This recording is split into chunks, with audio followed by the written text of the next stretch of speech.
আমার মায়ের কবর আমার জায়গায় আমার ফিরিয়ে দিতে চাই। আমি আমার মায়ের কবরটা আল্লাহর রাস্তায় আপনাদের কাছে আমি বিচার দিলাম এবং প্রশাসনের কাছে। 16 বছর পূর্বে মারা যাওয়া মায়ের দেহাবশেষ জমি সংক্রান্ত বিরোধের ফলে রাতের আধারেই কবর থেকে তুলে পৌর কবরস্থানে পুনরায় দাফনের অভিযোগ উঠেছে ছেলের বিরুদ্ধে। গেল শনিবার গভীর রাতে মাদারীপুর সদরের পুরাতন বাসস্ট্যান্ড সংলগ্ন বাগের পাড়ায় এ ঘটনা ঘটে। পরিবার সূত্রে জানা যায়, মৃত সুফিয়া বেগম 16 বছর আগে ইন্তেকাল করেছেন। জীবদ্দশায় সুফিয়া বেগম নিজের শেষ ইচ্ছা হিসেবে সন্তানদের কাছে জানিয়েছিলেন তাকে যেন নিজেদের বাড়ির আঙ্গিনায় দাফন করা হয়। দীর্ঘ 16 বছর সে স্থানে কবর অক্ষত ছিল তার। সম্প্রতি জমি সংক্রান্ত বিরোধের জেরে ছোট ছেলে মুকুল খান রাতের আধারে কিছু সংখ্যক লোকজন নিয়ে কবর খুঁড়ে দেহাবশেষ তুলে বস্তাবন্দি করে মাদারীপুর পৌর কবরস্থানে নিয়ে পুনরায় দাফন করে।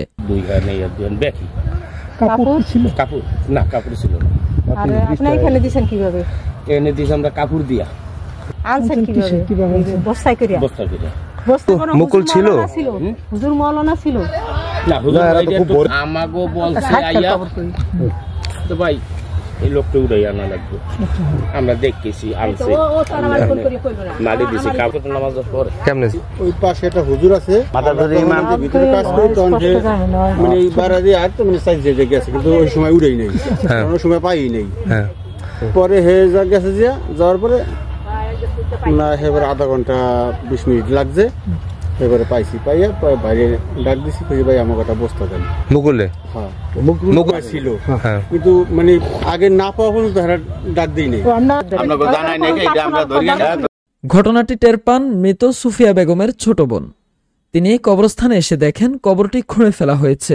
পরে পরিবারের অন্যান্য সদস্যদের নিয়ে খোঁজাখুঁজির পর পৌর কবরস্থানে গিয়ে সুফিয়া বেগমের দেহাবশেষ শনাক্ত করা হয়।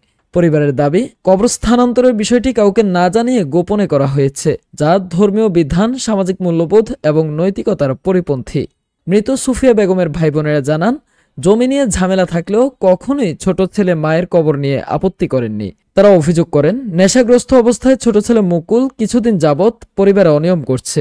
প্রবাসে থাকা বড় ছেলে টুটুল খান মুঠো ফোনে জানায়, জমি সম্পত্তি সবই যদি চাইতো আমি দিয়ে দিতাম, কিন্তু আমার মাকে বস্তায় ভরে রাতের আধারে অন্যত্র নিয়ে যাবে, এটা কোনোভাবে মেনে নেওয়া যায় না। তিনি মায়ের কবর পুনরায় আগের স্থানে ফিরিয়ে আনার দাবি জানান। পাশাপাশি পৌর কবরস্থানের দায়িত্বশীলদেরও জবাবদিহিতার আওতায় আনার আহ্বান জানান। তারও তো মা, তারও তো সে তো তারই সন্তান, কিভাবে মায়ের সাথে এরকম অন্যায় অত্যাচার করতে পারলো?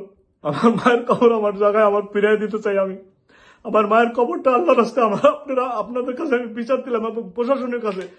এদিকে ঘটনাকে কেন্দ্র করে সুফিয়া বেগমের ভাই দেলোয়ার হোসেন হাওলাদার মাদারীপুর সদর মডেল থানায় মুকুল খানের বিরুদ্ধে একটি লিখিত অভিযোগ দায়ের করেন। ও সিয়াত করে গেছে ওর মায় যে তোমার পাশে রাখো, আর সেই কবর কারোর সাথে না জেগে রাতের মধ্যে করে বস্তাবন্দি করে চুরি করিয়া কবর সরায়, আর এখন আমরা ওরে পাই না।